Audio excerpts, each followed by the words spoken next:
分別負責播出唔同頻率嘅聲音。黃先生話：越多喇叭咧就越好聲。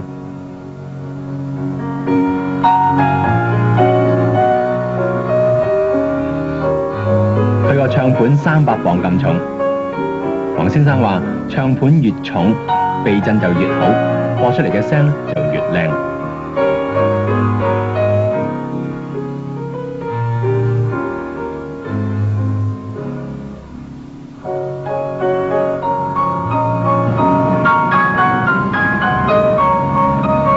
呢個歌唱俾你聽下，幾好聽，幾好聽。我聽到即係有低音提琴同埋即係鋼琴，係你發覺個低音提琴咧，佢一路鋸嘅時候咧，嗰啲弦線係一路咁震，而且越鋸就越低，一路潛落去，潛到你覺得哇，真係好聽啦！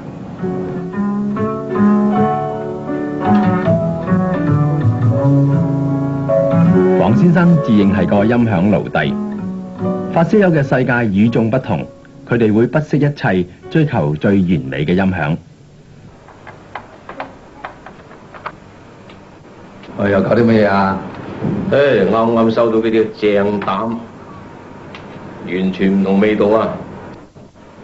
科技本來一日千里，現代嘅音響器材呢，大多數採用原子粒嚟做電子零件。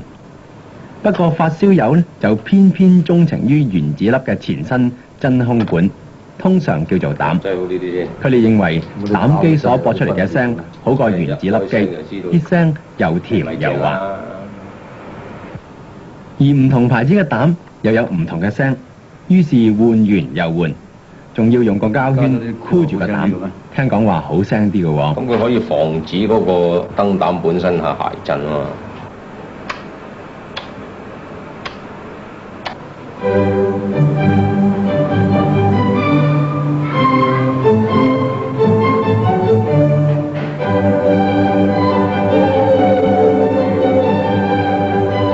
聲底好靚喎，呢隻膽唔錯啊！啲音樂感好豐富喎，嗰啲演即係嗰種演奏好好心機咁喎，係嘛？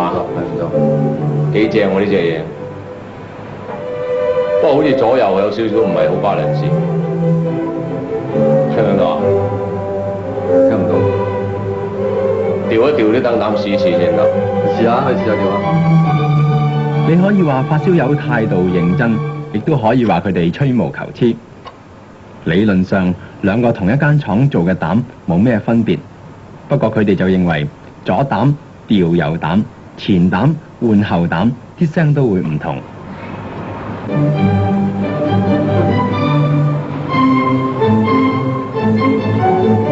好聲咗喎。係啊，將兩個左右聲道咧個燈膽換轉咗咧，咁佢咧就即係個平衡好翻啊嘛。啲音像都好啲。咁啊幾時換燈膽啊？咁啊等有新嘢嚟又換㗎啦係啦，點解你會發燒起上嚟嘅咧？就咁樣，即係我本人咧都好中意聽音樂，咁我又去聽現場，但係當你聽現場嗰個時間咧，你未必係咁啱，好似你話樂隊啊、曲目啊、指揮啊咁，即係未必咁合理想。咁但係我喺屋企聽又唔同喎，我中意聽貝多芬就係貝多芬，我中意聽莫扎特隨時係聽莫扎特嚇。咁我一眯埋雙眼，即刻成隊樂隊百幾人喺晒前邊，咁邊有得彈咧？咁其實你花咁多錢，花咁多時間，你覺得值唔值得咧？值得，咁你百幾人嘅樂團叫起手到就到咯喎，咁都唔值得。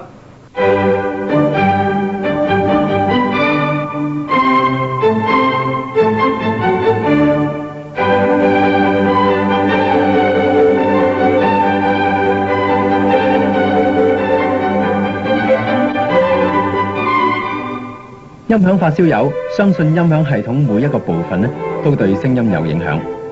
音響器材製造商最同意呢一點㗎啦，所以生產唔同級數嘅音響附件。好似話呢啲音響導電插，價錢由幾十蚊一粒，貴到百幾200蚊、300蚊一粒都有。又好似呢啲導電線，作用嚟導電，不過發燒友就認為會影響音色。價錢由幾十蚊一公尺，貴到430蚊一公尺，仲未算係最貴。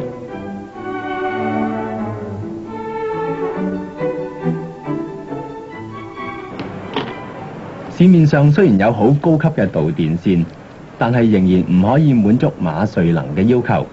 佢認為大公司生產嘅導電線呢，會影響到嗰啲音樂冇晒感情喎。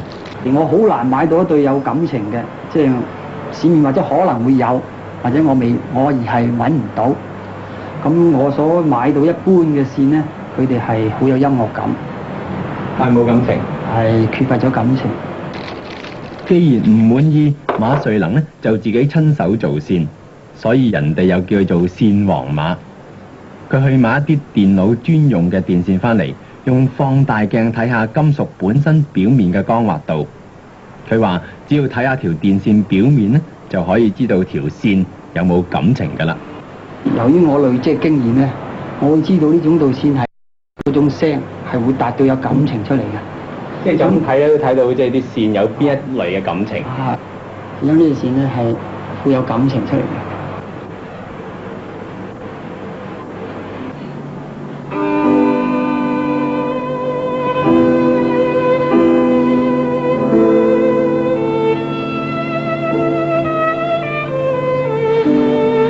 發燒友隻耳仔好靈敏，而且好奄尖添，啲聲差少少都會唔放覺。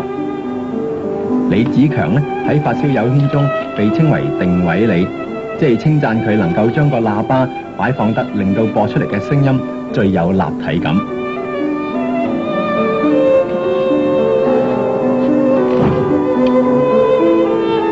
定位李有咁嘅美譽，受之無愧。睇見佢左度右度，一分一毫嘅差別都唔能夠容忍，就知道佢對自己套音響有嚴格嘅要求。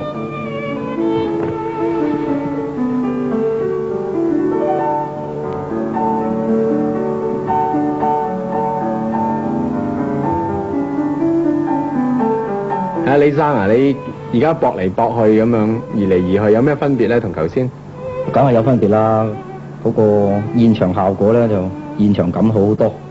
個小提琴依家係中間偏左企咗出嚟，咁我哋可以見到嗰個演奏者咁嘅，唔單止見到，直情可以摸到嘅。咁呢個鋼琴咧就喺右邊離開10尺咁滯。點解你會估係離開10尺咧？因為你聽到啊嘛，佢零零舍舍係深咗，即係有個距離喺度嘅，係後過呢個小提琴成10尺位嘅。你頭先話可以摸到，點樣摸到咧？有冇話即係摸住個鋼琴都覺得個鋼琴好光滑咁樣嘅？咁啊誇張少少。定位李發燒得嚟好有恒心，其他發燒友聽到自己啲聲唔好呢，就只係懂得換機。而定位你就努力去寫音響日記，決意要揾出靚聲嘅秘訣。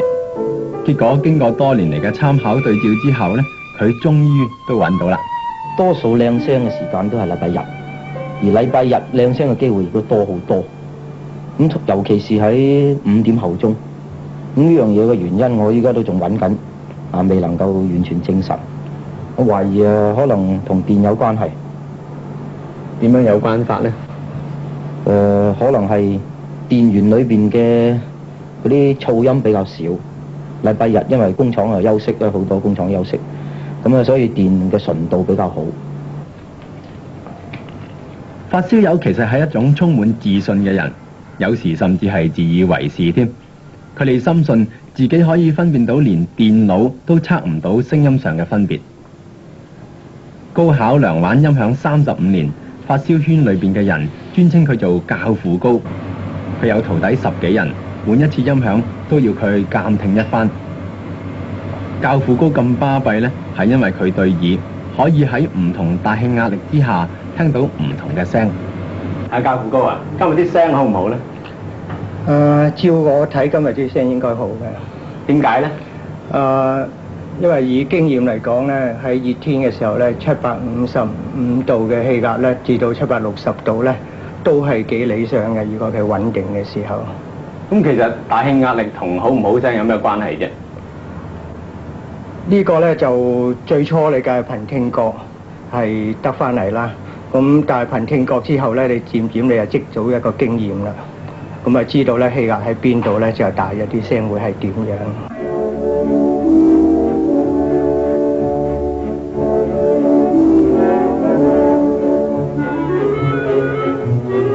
其實站在一般人嘅角度，總係唔明白點解啲發燒友對音響要咁固執、咁堅持。